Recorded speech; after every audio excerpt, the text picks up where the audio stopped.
Una imponente e inquietante isla-prisión en medio de la bahía de San Francisco, rodeada de aguas gélidas plagadas de tiburones. Supuestamente a prueba de fugas. Pero no para unos hombres que ansiaban la libertad y estaban decididos a superar cualquier obstáculo. Esos hombres planificaron, aprendieron del pasado, intrigaron y soñaron. La mente de un preso está continuamente trabajando. Pueden encerrar a una persona, pero no a su cerebro. Es como si estuvieras en un campo de minas de oro. Te metieras en una cueva y la cueva se derrumbara sobre ti. Tienes que salir de ahí. Pues esto es lo mismo. ¿Por qué alguien querría fugarse de Alcatraz? Por la libertad. Porque el hombre es un animal y un animal necesita la libertad.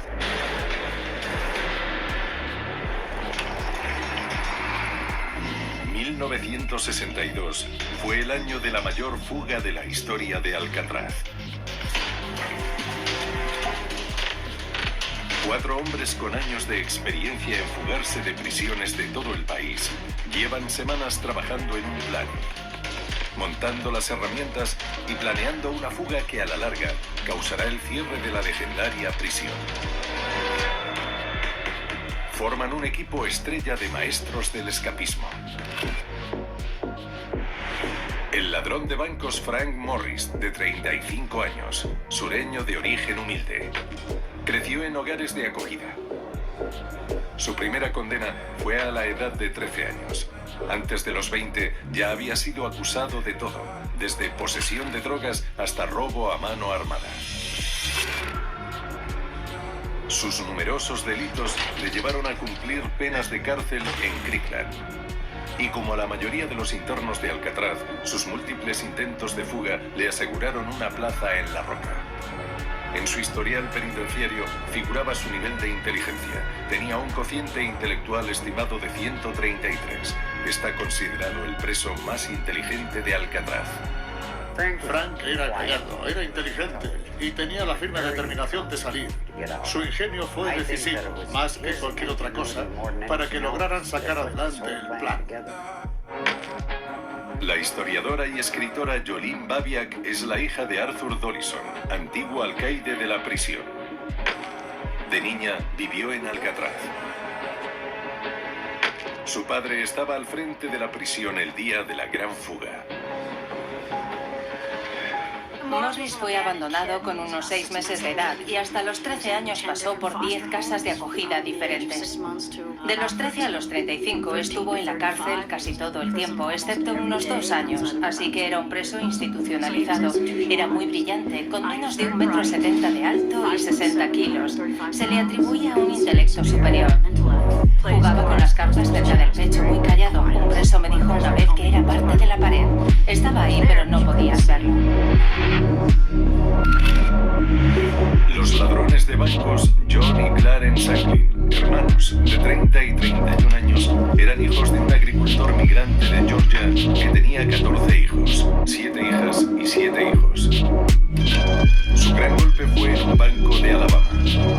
Lo atracaron usando una pistola de juguete y huyeron con casi $20,000. A los 5 días los detuvieron y fueron a parar a Alcatraz. Clarence solo había estudiado hasta 5º curso y John hasta 3º. Por tanto, su nivel educativo era muy bajo. John era más sumiso. Clarence daba la imagen de un tío más duro. Pero los dos eran más bien perros ladradores, de los que pierden la fuerza por la boca y se esfuman en cuanto hay jaleo. En fin, como la mayoría, ¿no? Voy a matar a ese tío en este plan. La mayoría son así, y en la cárcel se vuelven algo más exagerados. En su único robo a un banco, cuando Clarence era fugitivo, los hermanos usaron un Cadillac robado y se dirigieron a una población muy pequeña, donde se hicieron notar paseando por la calle principal según un periódico local, y todos los residentes pudieron ver el Cadillac. Pasearse arriba y abajo por la calle principal de una localidad no es precisamente lo que haría un delincuente inteligente. Se hacían notar, ya fuera por sus carencias educativas o intelectuales o emocionales, y trataban de llamar la atención. Lo contrario de lo que uno debe hacer si se dedica a robar bancos. Eran de esas personas que no aprenden de sus errores, y en eso eran completamente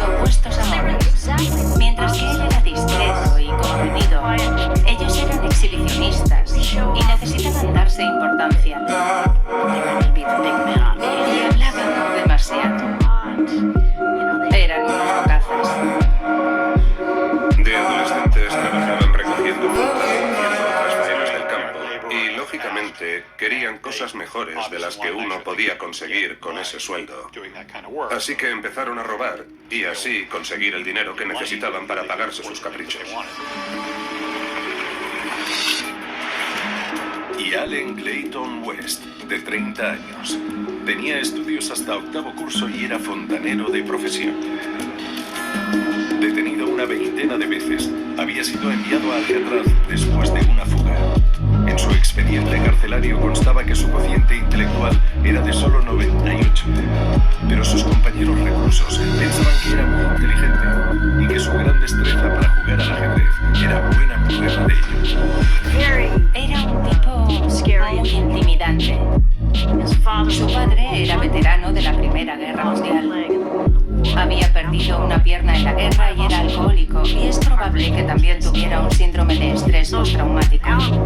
Por tanto, Allen se escapó de casa siendo un niño, y cuando estás en la calle tienes que robar porque no tienes comida ni dinero, y empiezas a llamar la atención de la policía, que siempre termina pillándote. Pasó casi toda su vida en la cárcel, desde los 11 años hasta su muerte a los 49 años en prisión. West era un fanático, un exaltado. Se creía el único hombre capaz de hacerlo. Era muy manipulador y astuto. Un preso me dijo que West no caminaba, se deslizaba. Y yo pensé, vale, tuvo un sinfín de problemas en su vida y de repente va y se vuelve un preso modélico. En su expediente hay una nota que dice: trabaja toda la semana, incluidos sábados y domingos. Y piensas, claro, porque estaba planeando una fuga. Los 4 son delincuentes reincidentes que se enfrentan a largas penas y tienen numerosos intentos de fuga en su haber. Se conocen todos los trucos de la vida carcelaria y están decididos a aprender del pasado. Les unía el deseo de escapar de prisión. Todos estaban ansiosos por fugarse, aunque solo fuera para demostrar que podían hacerlo y que la prisión no iba a acabar con ellos. Ellos acabarían con la prisión.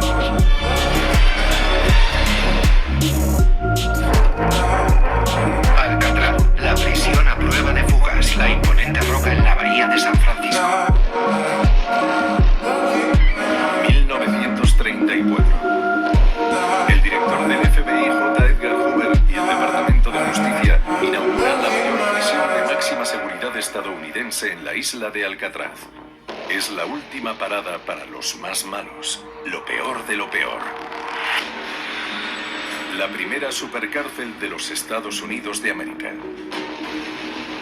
Eran las manzanas podridas del cesto, contagiaban a otros presos y alteraban la disciplinada rutina de la institución. Y la única manera de que ésta pudiera aplicar eficazmente su programa de rehabilitación era sacando todas esas manzanas podridas del cesto. Por tanto, en la práctica, Alcatraz se convirtió en ese cesto al que enviaban a todas estas personas. Hombres como el ladrón de bancos John Decker. Me enviaron a Alcatraz en noviembre de 1953 por intentar escaparme de Leavenworth y portarme mal. El secuestrador Jim Willem. Podía ponerme muy violento. Tenía un genio terrible que me hacía meterme en un lío tras otro. El ladrón y escapista Bill Baker. Me enviaron a Alcatraz por fugarme de otras prisiones. Todo el que iba a Alcatraz, todos los presos, estaban allí por saltarse las normas en otras cárceles. Era donde nos mandaban a pasar una larga temporada a la sombra.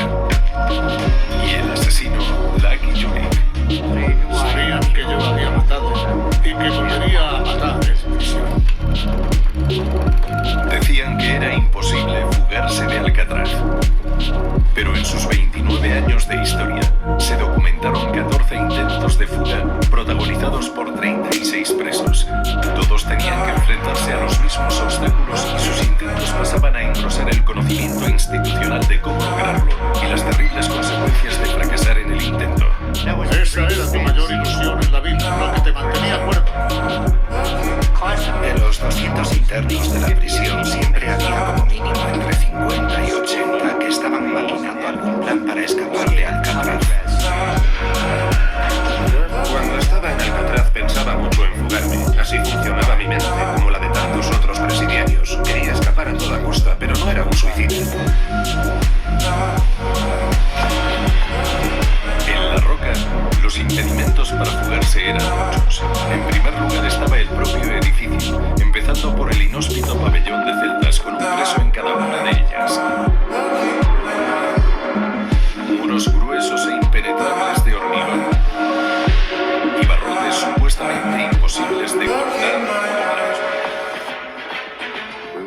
Pasábamos la mayor parte del tiempo encerrados en celdas de 1,80 m por 2,70 m, más pequeñas que un baño de una casa. Imagino lo duro que podía ser para alguien con claustrofobia. No sé si voy a saber explicarlo, pero cuando te metes en un espacio pequeño y pasas tiempo ahí encerrado, te encoges.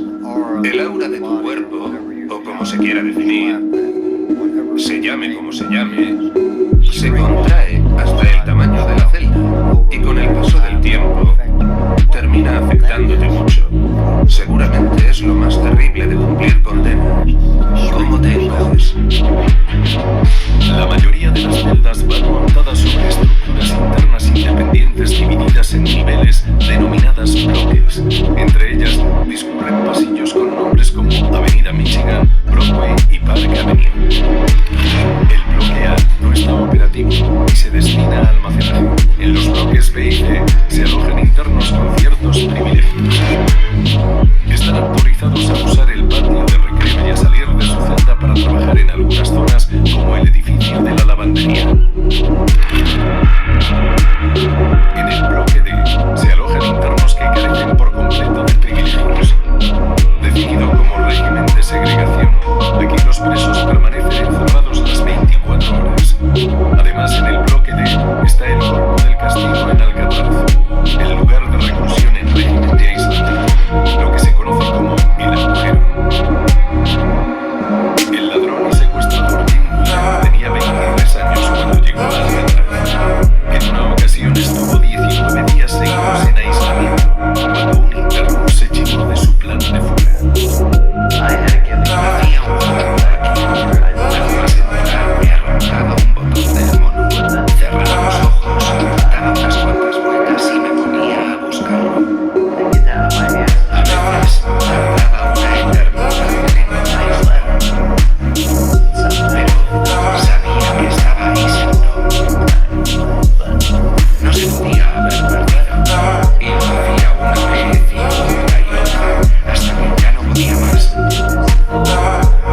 Los brazos y las piernas me dolían tanto que dejaba de buscar.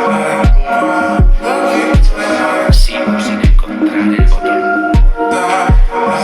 pero sé que está ahí. Incluso ahora, uno comprende realmente lo que es estar aislado en un sitio donde no puedes ver ni oír nada y donde estás completamente solo. Es una auténtica lucha psicológica por mantener el control. Quieres gritar, quieres llorar, y vaya si he llorado aquí muchas veces. Luego están los obstáculos humanos, los guardias. Unos 60 se encargan de vigilar a una media de 260 internos, más de un guardia por cada 5 presos. Los funcionarios realizan recuentos y controles continuamente, y en los primeros tiempos imponían un silencio absoluto. El factor más importante aquí en Alcatraz era el recuento que solían hacer cada hora, de modo que en realidad solo tenías una hora para actuar. Los guardias suelen portar armas y a menudo están apostados en jaulas de seguridad como la galería de armas del pabellón de celdas o las torres de vigilancia de la isla. Y si es necesario, abren fuego. Disparaban a un ciervo o a otro objetivo con mucha facilidad. Yo he visto a 50 guardias disparando sin parar contra un presidiario fugado.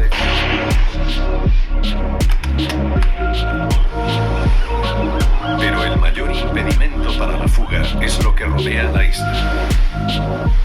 2 kilómetros de agua gélida y corrientes mortales. La temperatura media del agua es de 12 grados centígrados y las mareas pueden llevar tanta fuerza que arrastrarían a nadadores imprudentes bajo el puente Golden Gate, haciendo que se perdieran para siempre en el Océano Pacífico. Para un nadador inexperto como un interno fugado, la bahía de San Francisco es un obstáculo insalvable. Alcatraz se puso ahí por una razón, y fue porque el mar era el mayor impedimento para la fuga de cualquiera. El agua está muy fría. Hay corrientes con diferentes contracorrientes según la zona de la bahía. A veces hay una corriente muy fuerte de salida al océano y a veces la corriente es de entrada. Si no sales en el momento adecuado, puedes terminar arrastrado al interior de la bahía y ver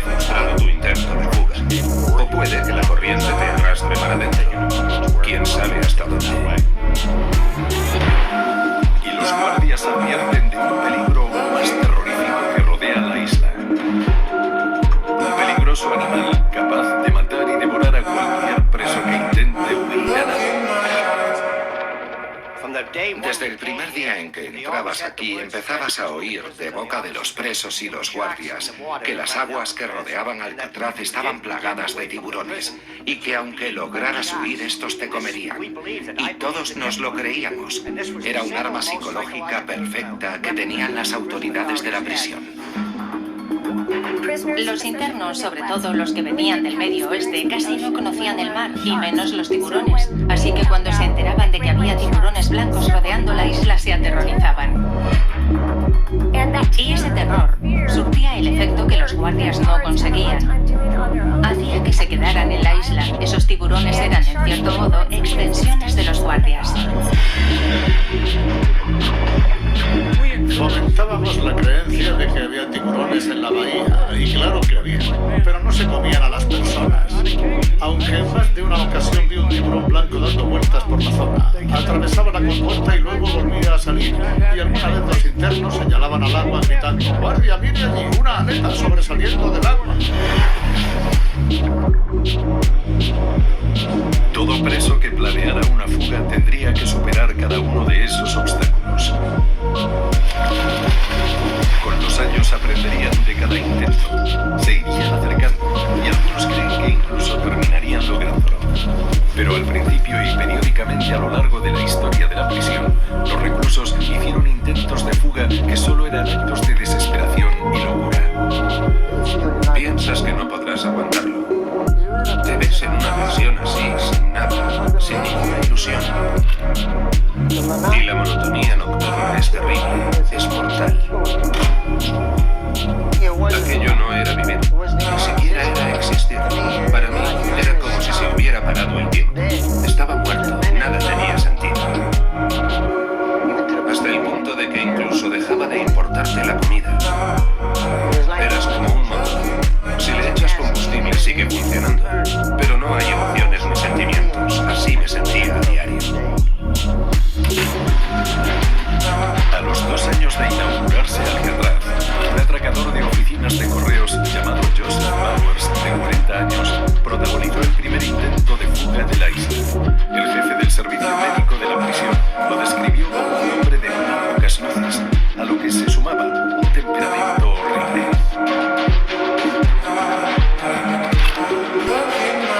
No llegaba a un cociente intelectual de 65. Pero para fugarse de Alcatraz no había que ser inteligente, había que echarle valor. En el exterior del pabellón de celdas, vigilado por los guardias, se lanzó a la fuga. Desoyendo las advertencias, trepó la valla de seguridad rematada con alambre de espino. Allí era un blanco fácil. Un disparo de rifle le alcanzó en el pecho y acabó con su vida. La mayoría de los internos, en mi opinión, incluso algunos de mis amigos, los que intentan fugarse es porque han perdido la esperanza de vivir. Están hartos de esa rutina y deciden intentarlo. Se lanzan a la fuga y si lo consiguen, bien.